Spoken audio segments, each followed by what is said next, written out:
စူပါပါဝါရပြီးနောက်ဒီလူငယ်ဟာဒုက္ခတွေအများကြီးကြုံတွေ့ခဲ့ရပါတယ်။ငွေကြေးဟာသူ့ရဲ့ခွန်အားရဲ့ရင်းမြစ်ဖြစ်လို့တန်ပေါင်းများစွာသောငွေကြေးတွေကုန်ခန်းသွားခဲ့ပြီးအခုဆန်ကွန်းဟာသူ့ရဲ့ခွန်အားကိုလိုချင်တဲ့မကောင်းဆိုးဝါးအဖွဲ့အစည်းရဲ့ပြစ်မှတ်ဖြစ်လာခဲ့ပါတယ်။အဲ့ဒီကြောက်စရာကောင်းတဲ့အဖွဲ့အစည်းရဲ့တိုက်ခိုက်မှုကြောင့်ဆန်ကွန်းဟာသူ့ရဲ့အချစ်ကိုဆုံးရှုံးလို့မိဘဖြစ်စေခဲ့ပါတယ်။ကံကောင်းထောက်မှစွာပဲရှိုင်းဝမ်ရဲ့တည်ရှိမှုကိုတီပီတာနောက်ထပ်စူပါလူသားတစ်ယောက်ရှိနေပြီးသူ့ကိုကူညီဖို့ချက်ချင်းရောက်လာခဲ့ပါတယ်။ရှိုင်းဝမ်ပြန်လည်ကောင်းမွန်လာပြီးနောက်တခြားစူပါလူသားတစ်ယောက်ကသူ့ကိုယ်သူမိတ်ဆက်ခဲ့ပါတယ်။ဒီလူအိုဟာရှိုင်းဝမ်ရဲ့အဖေရဲ့တငယ်ချင်းမှာသူ့မှာနိုင်ငံတွေကိုဖောက်ထွင်းနိုင်တဲ့စွမ်းအားရှိပြီးသူ့ရဲ့ခွန်အားရင်းမြစ်ကအရက်ပါပြီးတော့ဒီလူငယ်မျိုးသမီးကရန်မိုင်ပါသူ့ရဲ့ခွန်အားကစိတ်စွမ်းအားဖြစ်ပြီးသူ့ရဲ့ခွန်အားရင်းမြစ်ကသူ့ခန္ဓာကိုယ်ထဲကကယ်လိုရီပါသူတို့ကိုရီးယားစူပါလူသားအသင်းလို့ခေါ်ပါတယ်။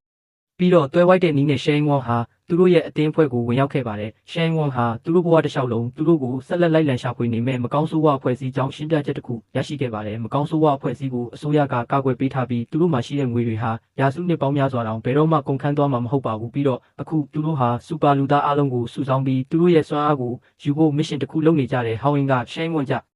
တောက်စရာမလိုတလို့ပုံတောင်မပုံရဘူးလို့ပြောပါတယ်။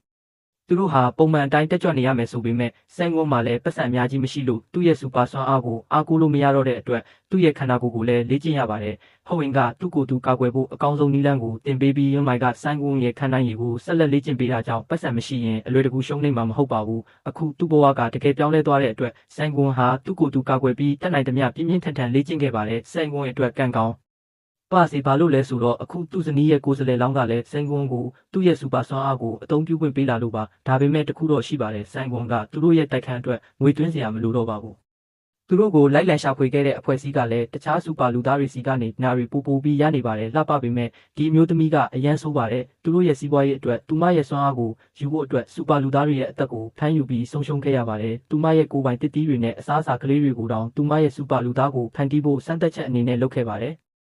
ဒီအချိန်မှာတော့ဆန်ကွန်းနဲ့သူ့ရဲ့စူပါပါဝါတွေရှိတဲ့တငယ်ချင်းအသစ်နှစ်ယောက်ဟာငြိမ်းချမ်းစွာမနေနိုင်ကြတော့ပါဘူး။ဒါကြောင့်သူတို့ဟာအထူးစွမ်းအားရှိတဲ့နောက်ထပ်လူတစ်ယောက်ရဲ့အိမ်ကိုရောက်လာကြပါတယ်။ဒီလူအိုကြီးကတစုံတစ်ယောက်ရဲ့အနာဂတ်ကိုမြင်နိုင်ပြီးအခုဆန်ကွန်းရဲ့အနာဂတ်ကိုမြင်နေပါပြီ။သူရခဲ့တဲ့ဆန်ကွန်းအပေါ်သူ့ရဲ့အမြင်ကဆန်ကွန်းကိုပြောဖို့မလုံလောက်ဘူးလို့ထင်ရပါတယ်။